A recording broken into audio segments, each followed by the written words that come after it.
భవిష్యత్తుకు దిక్సూచిగా నిలబడుతున్నటువంటి మన పరిపాలనకు నడిపిస్తున్న అభిమాన నేత రాష్ట్ర ముఖ్యమంత్రి వర్యులు నారా చంద్రబాబు నాయుడు గారు, యువగల రథ సారథి, భవిష్యత్తుకు వారధి, Telugu Desam party national working president సోదరులు లోకేష్ అన్న గారు, రాష్ట్ర తెలుగుదేశం పార్టీ ప్రెసిడెంట్ పల్లా శ్రీనివాస్ గారు, వేదికను అలంకరించిన అతిరథ మహారథులు, ఈరోజు ప్రత్యక్షంగా ఈ కార్యక్రమంలో పార్టిసిపేట్ చేసిన వాళ్ళతో పాటు సుమారు 15 లక్షల మంది మన అధినేత ఒక్క పిలుపుతో రాష్ట్ర నలుమూలల నుంచి కార్యకర్త అన్నటువంటి ప్రతి వ్యక్తి కూడా ఈరోజు ఉన్నటువంటి పరిస్థితులను గౌరవిస్తూ ఈ క్లస్టర్ పద్ధతుల్లో ఏర్పాటు చేసినటువంటి ప్రతి మహానాడు కేంద్రాన్ని కూడా విజయవంతం చేయడానికి కథలు వచ్చినటువంటి మా పసుపు దళం, మా సోదర సోదరిమణులు, తెలుగుదేశం పార్టీ కుటుంబ సభ్యులు అందరికీ కూడా మరొక్కసారి ఈ వేదిక ద్వారా నా హృదయపూర్వకమైనటువంటి నమస్కారాలు తెలియజేసుకుంటున్నాను.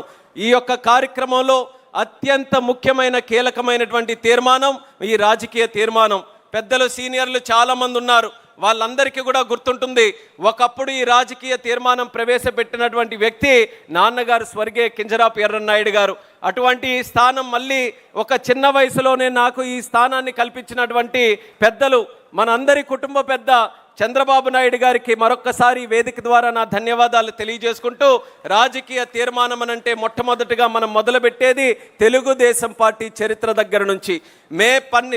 మార్చి 28, 1982లో ఆ రోజు ఒక రాజకీయ విప్లవంగా దేశ స్థాయిలోనే ప్రకంపనలు సృష్టించినటువంటి పార్టీ మన తెలుగుదేశం పార్టీ ఆవిర్భవించినటువంటి రోజుగా గుర్తు చేస్తున్నాను.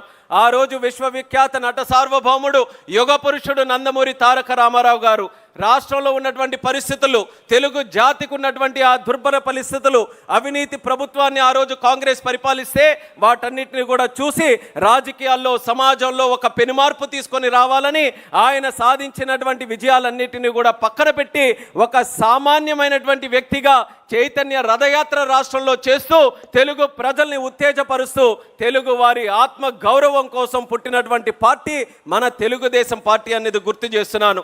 ఆ రోజు ఒక నిర్ణయం తీసుకున్నారు నందమూరి తారక రామారావు గారు. పార్టీ నడిపించడం అనంటే కేవలం ఒక పేరు, ఒక రంగు, ఒక ముద్ర, ఒక అచ్చు వేయడమే కాదు, పార్టీలో ఉన్నటువంటి బలం కార్యకర్తలు, నేతలు. అటువంటి నేతలు కానీ కార్యకర్తలు కానీ కొన్ని వర్గాలకో కొన్ని ప్రాంతాలకో పరిమితం కాకూడదు. రాష్ట్రంలో ఉన్నటువంటి నలుమూలలు ఎన్ని వర్గాలు ఉన్నా, ఎన్ని ప్రాంతాలు ఉన్నా, ఎన్ని జాతులు ఉన్నా అందరికీ కూడా సరి సమానంగా పొలిటికల్ రిప్రజెంటేషన్ ఇవ్వాలని బీసీలకి, ఎస్సీలకి, ఎస్టీలకి, మైనారిటీలకి దేశ స్థాయిలో ఏనాడు కలగనటువంటి గౌరవం మన తెలుగుదేశం పార్టీ ద్వారా యువకులకి, కొత్త వ్యక్తులకి ఆ రోజు నందమూరి తారక రామారావు గారు కల్పించారనేది కూడా ఈ సభాముఖంగా గుర్తు చేస్తున్నాను. ఆ రోజు కేవలం రాష్ట్రంలోనే మార్పుల కోసం కాదు. ఆ రోజు తెలుగుదేశం పార్టీ పుట్టింది కాంగ్రెస్ పార్టీని గద్దె దించడానికైనా 1983లో 9 నెలల్లోనే తెలుగుదేశం పార్టీ అత్యంత మెజారిటీతో విజయం సాధించిన తర్వాత కేవలం రాష్ట్రంలోనే కాదు, భారతదేశం కూడా బాగుపడాలనంటే అక్కడ కూడా ఉన్నటువంటి కాంగ్రెస్ ప్రభుత్వాన్ని గద్దె దించాలని దేశ స్థాయిలో కూడా నేషనల్ ఫ్రంట్ని ఏర్పాటు చేసి మొట్టమొదటిగా కాంగ్రెసేతర విపి సింగ్ గారిని ప్రైమ్ మినిస్టర్ చేసినటువంటి ఘనత కూడా నందమూరి తారక రామారావు గారిది, మన తెలుగుదేశం పార్టీది అనేది కూడా ఈ సభాముఖంగా తెలియజేసుకుంటున్నాను. ఆ రోజు నేషనల్ ఫ్రంట్తో మొదలైనటువంటిది తిరిగి చంద్రబాబు నాయుడు గారి అధ్యక్షతన యునైటెడ్ ఫ్రంట్ మనం పెట్టి దేవేగౌడ గారిని ప్రధానమంత్రి చేశాం, గుజరాల్ గారిని ప్రధానమంత్రి చేశాం, మళ్ళీ ఎన్డీఏ ప్రభుత్వంలో చేరి వాజ్పేయి గారిని ప్రధానమంత్రి చేశాం. ఈరోజు కూడా ఎన్డీఏ ప్రభుత్వంలో కొనసాగి ఈరోజు ప్రపంచ స్థాయిలోనే వరల్డ్ ఫేమస్ లీడర్గా ఈ భారతదేశాన్ని ఒక ఉన్నతమైనటువంటి స్థానంలో ముందుకు నడిపిస్తున్నటువంటి ప్రధానమంత్రి నరేంద్ర మోదీ గారు కూడా ఈరోజు సపోర్ట్ చేసి కేవలం రాష్ట్రాన్ని వరకు, కేవలం ప్రాంతం వరకు, కేవలం ఒక జాతి వరకు పరిమితం కాకుండా యావత్ భారతదేశానికి కూడా ఎన్నో విప్లవాత్మకమైనటువంటి రాజకీయ సంస్కరణలు తీసుకొని వచ్చినటువంటి ఘనత మన తెలుగుదేశం పార్టీదని తెలియజేసుకుంటున్నాను. ఎన్నో అవకాశాలు వస్తే, ఒక సందర్భంలో ఒక కేంద్ర మంత్రిగా అవకాశం వస్తే ఆ కేంద్ర మంత్రి కూడా బడుగు బలహీన వర్గాలకి వెళ్ళాలని ఒక బీసీగా సాధారణ కుటుంబంలో ఉన్నటువంటి ఎర్రన్నాయుడు గారిని కేంద్ర స్థాయిలో కేబినెట్ మినిస్టర్గా చేసింది మన చంద్రబాబు నాయుడు గారు, తెలుగుదేశం పార్టీ. ఒక స్పీకర్గా అవకాశం వస్తే ఒక దళిత బిడ్డగా మన అమలాపురం నుంచి ఆ రోజు బాలయోగి గారిని కూడా ఆ శాసించేటటువంటి పార్లమెంటులో లోక్సభలో స్పీకర్గా పెట్టి మన తాలూకా ఘనతని చాటినటువంటిది మన చంద్రబాబు నాయుడు గారు, తెలుగుదేశం పార్టీ. అలాగే ఒక మైనారిటీ వ్యక్తిగా ఆ రోజు అబ్దుల్ కలాం గారిని ఆ ప్రభుత్వానికి సూచించి ఆయనకి కూడా దేశ ప్రెసిడెంట్గా కూడా ఆ రోజు చంద్రబాబు నాయుడు గారి తాలూకా ఆలోచనల ప్రకారం ఆ రోజు తెలుగుదేశం పార్టీ తాలూకా కాంట్రిబ్యూషన్ ఆ రకంగా ఉండిందని తెలియజేసుకుంటున్నాను. తెలుగుదేశం పార్టీ ఎప్పుడు కూడా ఒక ప్రాంతీయ పార్టీ అయినా, ఒక ప్రాంతం మీద ఒక ప్రేమ ఉన్నా దేశం మీద మాత్రం ఎప్పుడూ భక్తిని విడిచిపెట్టలేదు. దేశం బాగుంటే, దేశం బలంగా ఉంటే రాష్ట్రం బాగుంటుంది, రాష్ట్రం బలంగా ఉంటుందని కేంద్రం రాష్ట్రం మధ్యలో సత్సంబంధాలు ఎప్పుడు కూడా మెరుగుపడేటటువంటి విధంగానే తెలుగుదేశం పార్టీ ముందుకు నడిపిస్తూ కేంద్రం ఇచ్చేటటువంటి కార్యక్రమాలు కానీ, కేంద్ర నిధులు కానీ, కేంద్ర కార్యక్రమాలు కానీ మన తెలుగు ప్రజలకు అందరికీ కూడా అందించడానికి, ఒక సుస్థిరమైనటువంటి పరిపాలన అందించడానికి తెలుగుదేశం పార్టీ సిద్ధాంత రూపంగా నిరంతరం కూడా కృషి చేస్తూ ఉండిందని కూడా తెలియజేస్తున్నాను. కేవలం తెలుగుదేశం పార్టీ ఒక్కటే. చాలామంది ఇక్కడ అన్ని రాజకీయ పరిస్థితులు తెలిసినటువంటి వారు ఉన్నారు. గత 44 సంవత్సరాలు మన తెలుగుదేశం పార్టీ చరిత్ర. ఈరోజు ఇండిపెండెంట్ ఇండియాని చూసుకుంటే 70కి పైగా సంవత్సరాలు ఉన్నటువంటి చరిత్ర. ఈ చరిత్రలో ఎన్నో రాజకీయ పార్టీలు పుట్టాయి, ఎన్నో ప్రాంతీయ పార్టీలు కూడా పుట్టాయి. ఈ దేశాన్ని ఏలాయి, అలాగే రాష్ట్రాలు కూడా ఏలాయి, కొన్ని ప్రాంతాలు కూడా ఏలాయి. కానీ 44 సంవత్సరాలుగా ఇన్ని సంక్షోభాలు ఎదుర్కొని అప్పటి నుంచి ఇప్పటి వరకు దేశ స్థాయిలో ఒక ప్రత్యేకమైనటువంటి గుర్తింపు సాధించిన ఏకైక పార్టీ మన తెలుగుదేశం పార్టీ అనేది గర్వంగా ఈ సభాముఖంగా తెలియజేసుకుంటున్నాను. ఎందుకనంటే కాలం మారుతుంది, తరాలు మారుతున్నాయి, ప్రధానమంత్రులు మారుతున్నారు, రాజకీయ పరిస్థితులు మారుతున్నాయి, దశాబ్దాలు మారిన తర్వాత అక్కడ ఆర్థిక పరిస్థితులు కూడా మారుతున్నాయి. మారుతున్న కొద్దీ మన తెలుగుదేశం పార్టీ, మన నాయకత్వం ఆ పరిస్థితులన్నీ కూడా తెలుసుకొని, అవగాహన చేసుకొని కాలానికి అనుగుణంగా మన పద్ధతులను కూడా మార్చుకుంటున్నాం. పద్ధతులు మార్చుకుంటున్నాం అనంటే పార్టీ మారడం అని కాదు. పద్ధతులు మార్చుకున్న సిద్ధాంతాలు మాత్రం ఎన్టీ రామారావు గారు ఏ సిద్ధాంతాలు మనకు అప్పచెప్పారో ఆ సిద్ధాంతాల ప్రకారమే మనం ముందుకు వెళ్తున్నాం. అయితే ఈరోజు ఈ రాజకీయ తీర్మానం చరిత్రతో పాటు మనం భవిష్యత్తు వైపు కూడా మనం చూపు వేయాలి. చరిత్రతో పాటు మనం నేర్చుకున్నటువంటి పాఠాలు మరొక్కసారి మనం తప్పులు చేయకుండా ముందుకు నడవాలి. ఈసారి రాజకీయ తీర్మానంలో మనం గుర్తించాల్సినటువంటి ఒక సంకల్పం ఉంది, ఒక కర్తవ్యం ఉంది. సంకల్పం ఏంటంటే సుస్థిరమైనటువంటి పరిపాలన అందించాల్సినటువంటి బాధ్యత ఈరోజు తెలుగుదేశం పార్టీ అధికారంలో ఉన్నందున మనందరి మీద ఉంది. సుస్థిర పరిపాలన మనం అందించాలనంటే దానికి తగ్గట్టు ఆ ఆలోచనలు వచ్చేటటువంటి బలమైన నాయకత్వం మనకు ఉండాలి. ఆ బలమైన నాయకత్వం ఎన్టీఆర్ గారి దగ్గర నుంచి, సిబిఎన్ గారి దగ్గర నుంచి రేపు భవిష్యత్తులో ఉజ్వలమైనటువంటి భవిష్యత్తు మన రాష్ట్రానికి అందించబోతున్నటువంటి లోకేష్ అన్న గారి వరకు కూడా మనం ఎక్కడా కూడా నిస్సందేహంగా మనం చెప్పొచ్చు, బలమైనటువంటి నాయకత్వం మన తెలుగుదేశం పార్టీకి ఉంది. ఎన్టీ రామారావు గారు మొదలుపెట్టినప్పుడు పార్టీ తాలూకా ఒక సిద్ధాంతం ఉండేది, సమాజమే దేవాలయం, ప్రజలే దేవుళ్ళు. ఆ రోజు ఆత్మ గౌరవం కోసం తెలుగుదేశం పార్టీని స్థాపించి గుడ్ గవర్నెన్స్ కానీ, కొన్ని వెల్ఫేర్ స్కీమ్ సంక్షేమ పథకాలు కానీ ఆ రోజు దేశంలో ఎక్కడా జరగని విధంగా మన రాష్ట్రంలో ఎన్టీ రామారావు గారు మొదలుపెట్టారు. మళ్ళీ చంద్రబాబు నాయుడు గారు వచ్చిన తర్వాత నేను చెప్పాను పద్ధతులు మారుతున్నాయని.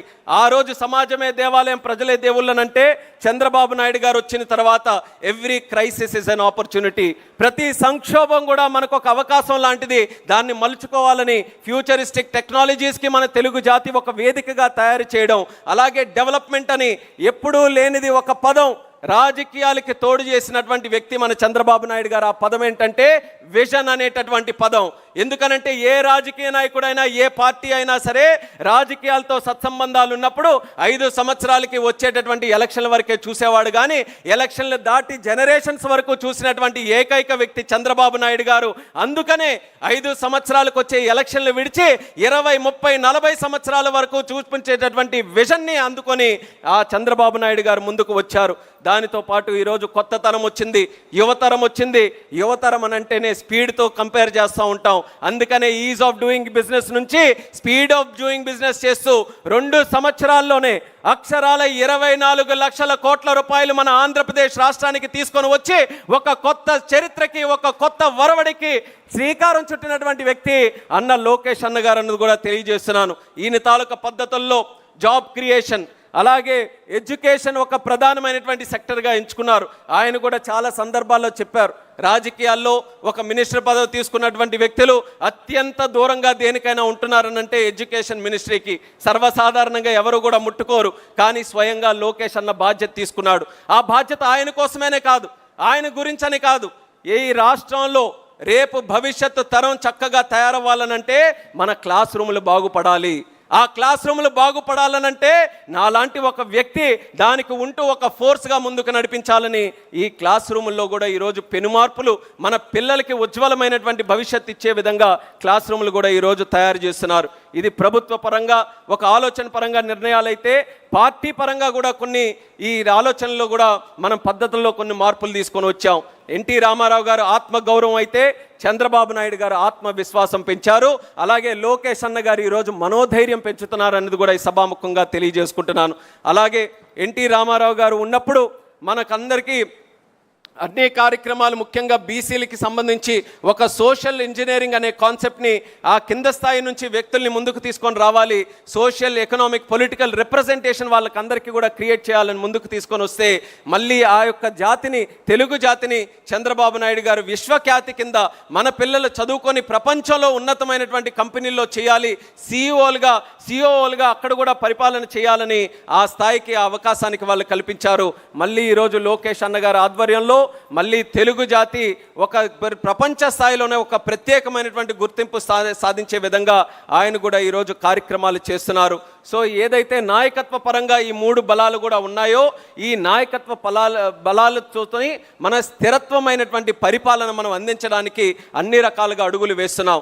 ఈ స్థిరత్వమైనటువంటి పరిపాలన ఉండాలనంటే ఒక పక్కన నాయకత్వంతో పాటు మరొక పక్కన అసలైనటువంటి సంస్కరణలు. మీ తెలుగుదేశం పార్టీ ఒక్కటే సంస్కరణలు ఎప్పుడైనా చేసినా సరే కేవలం పేపర్ల వరకో, ఫోటోల వరకో, లేకపోతే నామమాత్రానికోనే కాదు. తెలుగుదేశం పార్టీ ఎప్పుడు సంస్కరణలు చేసినా సరే మన గ్రాస్ రూట్ నుంచి, క్షేత్రస్థాయి నుంచి, గ్రాస్ రూట్ నుంచి గ్లోబల్ స్టాండర్డ్స్ వరకు ప్రతి ఒక్కటి కూడా సైంటిఫిక్గా అధ్యయనం చేసి ఒక పథకం తీసుకొని వచ్చిన, ఒక స్కీమ్ తీసుకొని వచ్చిన, ఒక కార్యక్రమం మనం ఏదైనా చేసినా సరే ఆ సంస్కరణ గ్రామీణ ప్రాంతాల్లో గ్రాస్ రూట్ లెవెల్లో ఉన్నటువంటి సామాన్య పౌరుడికి ఏ రకంగా అది ప్రభావం చూపుతుందన్న ఆలోచనతోనే ఎన్నో విప్లవాత్మకమైనటువంటి సంస్కరణలు తీసుకున్నాం. Social reforms, political reforms, economic reforms, infrastructure reforms, అలాగే అగ్రికల్చర్ రిఫార్మ్స్, ఆఖరికి అన్ని రకాలుగా రిఫార్మ్స్ తీసుకొని, ఎకనామిక్ రిఫార్మ్స్, పొలిటికల్ రిఫార్మ్స్ తీసుకొని వచ్చి మన ఆంధ్రప్రదేశ్ రాష్ట్రాన్ని ఎప్పుడు తెలుగుదేశం పార్టీ పరిపాలించిన ఒక సుస్థిరమైనటువంటి పరిపాలన మనం అందించగలిగాం. అయితే మనకి కావలసినటువంటిది కేవలం మన సంకల్పం సుస్థిర పరిపాలన మాత్రమే కాదు, మనకు ఒక కర్తవ్యం కూడా ఉంది. అదే మన రాజకీయ తీర్మానంలో 2వ భాగం. ఒక పక్కన మన కర్తవ్యం సుస్థిర పరిపాలన అందించాలనంటే, మరొక పక్కన మన సంకల్పం సుస్థిర పరిపాలన అయితే మన కర్తవ్యం నిరంతర పరిపాలన కూడా మనకు ఉండాలి. కంటిన్యూటీ ఇన్ గవర్నమెంట్ మనకు ఉండాలి. మనం ఎందుకు ఈరోజు బాధపడుతున్నాం? 5 సంవత్సరాలు విధ్వంస పరిపాలన వచ్చిన తర్వాత ఆ నష్టం ఏదో రాజకీయ పార్టీగా మనకు మాత్రమే నష్టం కాదు, యావత్ తెలుగు జాతి కూడా ఈరోజు సర్వనాశనమై కూర్చున్న సందర్భంలో మళ్ళీ చంద్రబాబు నాయుడు గారు ఆ డిస్ట్రక్షన్ అంతా కూడా తన భుజాల మీద వేసుకొని మళ్ళీ మెట్టుకు మెట్టు కట్టుకుంటూ కోటలాగా కడుతున్నారు. ఈ కోటలాగా కట్టినటువంటి కోటని మళ్ళీ ఎవరైనా సరే దుర్మార్గుల చేతుల్లో పడితే పేక మేడల్లాగా ఈ కోటనంతను కూడా కూల్చి వదిలేస్తే ఈ ఆట ఎన్నాళ్ళు మన తెలుగు జాతి ఇంకా ఆడగలదో ఒక్కసారి మీరందరూ కూడా గమనించాలి. 2004 నుంచి 14 వరకు ఆ రోజు కూడా మనకు అవకాశం మనకే వచ్చుంటే పరిస్థితులు ఏ రకంగా ఉండేవో, అది రాజకీయంగా కానీ ఆర్థికంగా కానీ ఏ రకంగా ఉండేవో ప్రతి ఒక్కరు కూడా విశ్లేషణ చేసుకోగలరు. ఆ రోజు నష్టపోయాం 4 నుంచి 14 వరకు. మళ్ళీ 14లో తీరా విభజన జరిగిన తర్వాత ఆ రోజు చంద్రబాబు నాయుడు గారు గుర్తుకొచ్చారు. ఆ రోజు చంద్రబాబు నాయుడు గారు ఉంటేనే మళ్ళీ తెలుగు జాతికి ఒక భవిష్యత్తు ఉంటుందని ఆ రోజు మళ్ళీ గెలిపించారు. 5 సంవత్సరాలు కష్టపడ్డారు చంద్రబాబు నాయుడు గారు. విభజన తరువాత ఆదాయం తెలంగాణకు వెళ్ళి పాపులేషన్ మన దగ్గరికి వచ్చి తక్కువ ఆదాయం ఉంటే అంచెలంచెలుగా గ్రోత్ రేట్ను పెంచుకుంటూ సరి సమానంగా ఇద్దరు సోదర రాష్ట్రాలని కూడా ముందుకు నడిపించాలనే ఆలోచనతో బ్రహ్మాండమైన ఒక కాంపిటీషన్, ఒక ఫ్రెండ్లీ కాంపిటీషన్తో ముందుకు నడిపిస్తే మళ్ళీ తీరా 2019లో ఎన్నికలు వచ్చినప్పుడు కంటిన్యూటీ మనం తీసుకొని రాలేకపోయాం. ఇక్కడ నేను ఒక ఎగ్జాంపుల్ చెప్పాలి. మనం ఈరోజు దేశంలో అభివృద్ధి చెందినటువంటి రాష్ట్రాలు ఎక్కడయ్యా చూపించమనంటే మొట్టమొదట మనం మ్యాప్ చూపిస్తే మనం వేలు పెట్టేది గుజరాత్ మీద పెడుతున్నాం.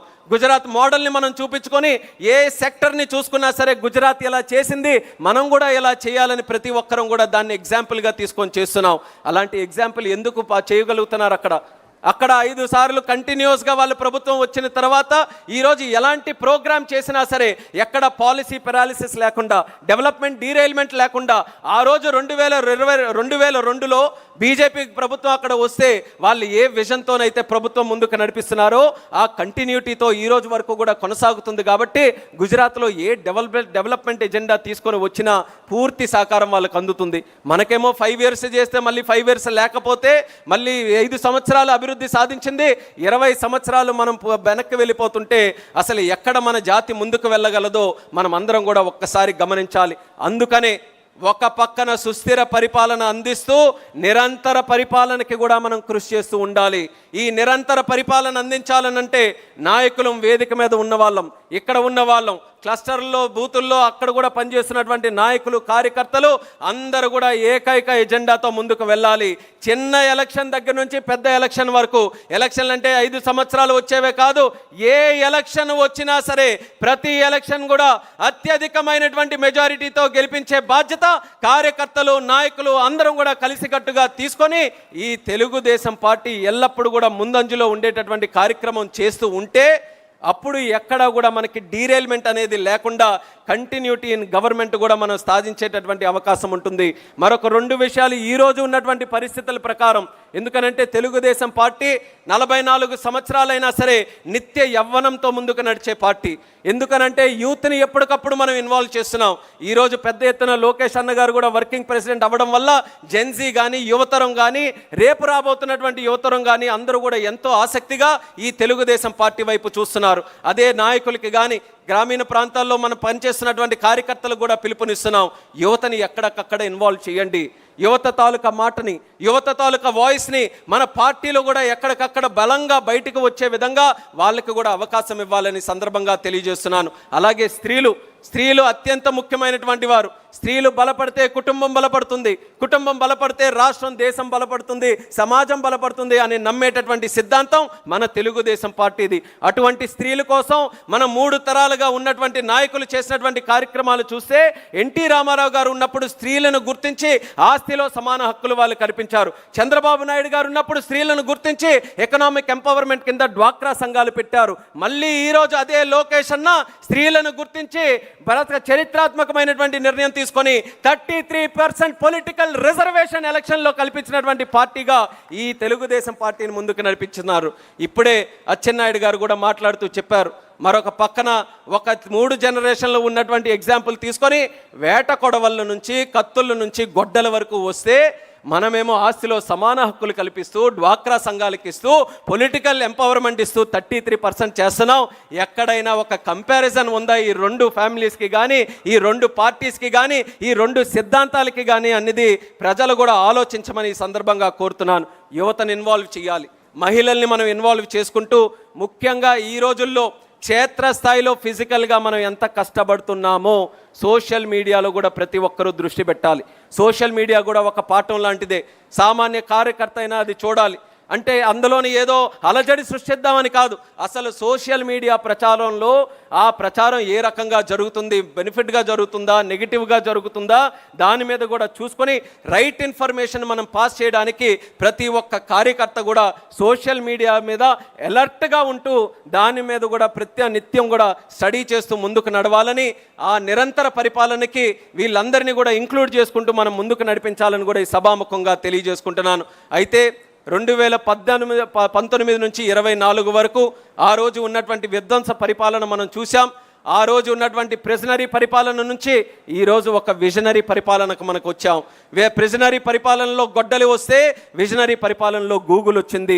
ఆ రోజు ప్రిజనరీ పరిపాలనలో గంజాయి వస్తే ఈరోజు విజనరీ పరిపాలనలో మనకి ఏఎంఎన్ఎస్ కానీ, యామ్కా కానీ ఇలా రకరకాల ఇన్వెస్ట్మెంట్స్ యువతకి కాన్ఫిడెన్స్ ఇచ్చి ఉద్యోగాలు ఇచ్చేటటువంటి అవకాశం వచ్చింది.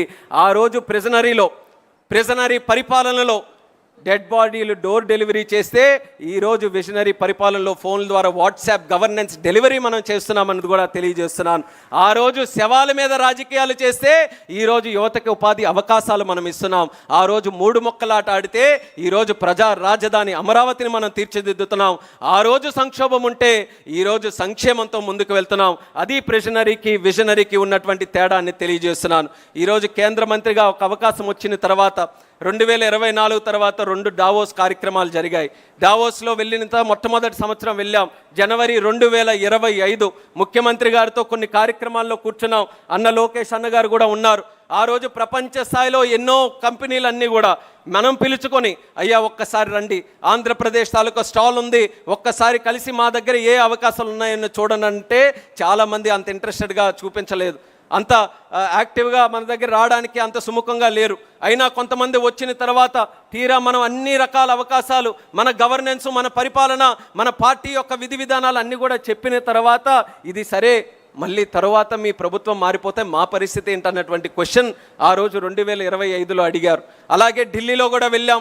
జూన్లోనే మనం అందరం కూడా స్వేరింగ్ ఇన్ చేసిన తర్వాత ముఖ్యమంత్రిగా మొదటి 3-4 నెలలు కేంద్ర ప్రభుత్వాన్ని దగ్గరికి వచ్చి ఏ మంత్రి గడప తొక్కినా సరే ఆ రోజు ముఖ్యమంత్రిగా ఒక 5-6 పేపర్లు తీసుకొని వెళ్ళి మా రాష్ట్రానికి నిధులు రావాలి, మా రాష్ట్రానికి కార్యక్రమాలు జరగాలని ఏ మంత్రి దగ్గరికి వచ్చినా చంద్రబాబు నాయుడు గారు 5 కాగితాలు ఇస్తే ఆ కేంద్ర మంత్రులందరూ 10 కాగితాలు ఇచ్చేవారు. మీ 5 సంవత్సరాలు అక్కడ రాష్ట్రంలో జరిగినటువంటి పరిపాలన వల్ల ఎంత నష్టం మాకు జరిగిందో అని చెప్పి ఇది సరిచేయండి అని చెప్పి కేంద్ర మంత్రులు తిరిగి ఇచ్చే పరిస్థితి జూన్ 2024 ఉండేది. ఆ పరిస్థితి నుంచి దావోస్ 2026కి వెళితే అదే దావోస్లో ఆంధ్రప్రదేశ్ స్టాల్ పెడితే ఇండియా స్టాల్ కంటే ఆంధ్రప్రదేశ్ స్టాల్లో తాకిడి ఎక్కువ ఉంది. అందరికీ కూడా ఒక నమ్మకం క్రియేట్ అయ్యి మనం ఎక్కడైనా సరే, అది కేవలం భారతదేశంలో ఉన్న రాష్ట్రాలతోనే కాంపిటీషన్ కాదు. దావోస్ అని అంటే 140కి పైగా దేశాలన్నీ కూడా అక్కడ స్టాల్స్ పెట్టుకొని ఉంటాయి. Saudi Arabia, UAE, England, America అందరి తాలూకా స్టాల్స్ ఉన్నా సరే పెద్ద పెద్ద ఇన్వెస్ట్మెంట్స్, గూగుల్ లాంటి investment, data centre investment, quantum లాంటి ఇన్వెస్ట్మెంట్, డిఫెన్స్లో, ఏరోస్పేస్లో, డ్రోన్స్లో ఏ సెక్టర్ చూసుకున్నా సరే ప్రతి ఒక్కరూ ఆంధ్రప్రదేశ్ని నమ్మి మన దగ్గర లక్షల కోట్ల ఉపాధి అవకాశాలు కల్పించే పెట్టుబడులు తీసుకొని వచ్చారనంటే దానికి కారణం చంద్రబాబు నాయుడు గారి మీద ఉన్న నమ్మకం, ఆయన పరిపాలన మీద ఉన్నటువంటి నమ్మకం. ఒక్క సంవత్సరంలో 5 సంవత్సరాలు వాళ్ళు చేసినటువంటి విధ్వంసాన్ని తిప్పికొట్టి మళ్ళీ బ్రాండ్ ఆంధ్రప్రదేశ్ని తయారు చేశారు. అలాగే ఈరోజు ఢిల్లీ కూడా వెళ్తున్నాం కదా, ఢిల్లీలో కేంద్ర మంత్రుల దగ్గరికి వెళ్తే వాళ్ళు సమస్యలు చెప్పడం కాదు, ఆ రోజు చెప్పేవారు 5 సంవత్సరాల ప్రాబ్లమ్స్ ఏంటని.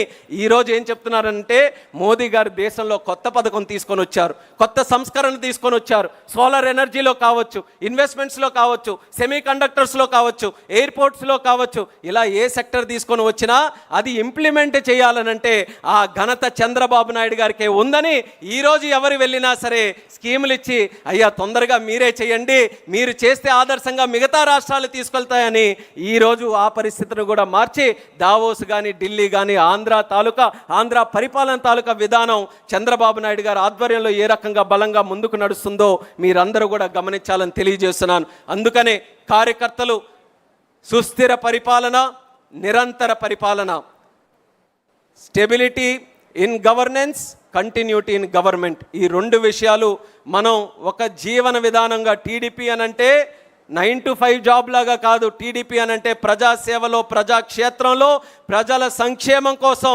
24/7/365 ఫర్ ఎవర్ మనం నిరంతరం కూడా ఇది పని చేస్తూనే ఉంటాం, కృషి చేస్తూనే ఉంటామన్న విధంగా మనం కార్యక్రమాలన్నీ కూడా చేయాలని తెలియజేసుకుంటూ, నిన్న అన్న మాట, చంద్రబాబు నాయుడు గారు అన్న మాట నెవర్ అగైన్ అని చెప్పారు. అది కూడా మనం గుర్తుపెట్టుకోవాలి. గొడ్డలి నెవర్ అగైన్, కూటమి అగైన్ అండ్ అగైన్ అన్న విధంగా ఏ ఎలక్షన్లు వచ్చినా సరే కూటమి ప్రభుత్వాన్ని మనం ఏదైతే భారతీయ జనతా పార్టీ, జనసేన, తెలుగుదేశం ముగ్గురు కలయికతో మన ఆంధ్రప్రదేశ్ రాష్ట్రానికి కేంద్రం, రాష్ట్రం ఒక కోఆపరేటివ్ ఫెడరలిజం స్పిరిట్తో మనం డెవలప్మెంట్ చేసుకుంటూ ముందుకు వెళ్తున్నామో అది ఎక్కడా కూడా ఎటువంటి అడ్డంకులు కానీ బ్రేక్స్ కూడా రాకుండా మనం కంటిన్యూస్గా దానికి ముందుకు నడిపించాలని మళ్ళీ తెలియజేసుకుంటూ, ఈ యొక్క రాజకీయ తీర్మానం ప్రతి ఒక్కరికి కూడా ఒక జీవిత విధానంగా ప్రతి ఒక్కరు కూడా దీన్ని అలవాటు చేసుకొని ముందుకు నడవాలని తెలియజేస్తూ, ఈ యొక్క కార్యక్రమంలో ఎంతో చక్కగా మనం స్క్రీన్లో కూడా చూస్తున్నాం, 15 లక్షల మంది వరకు కూడా పార్టిసిపేట్ చేసి మనకి నిత్యం బలాన్ని ఇస్తున్నటువంటి కార్యకర్తలు కోటమిరెడ్డి గారు కూడా మాట్లాడారు. వాస్తవమైనటువంటి మాట.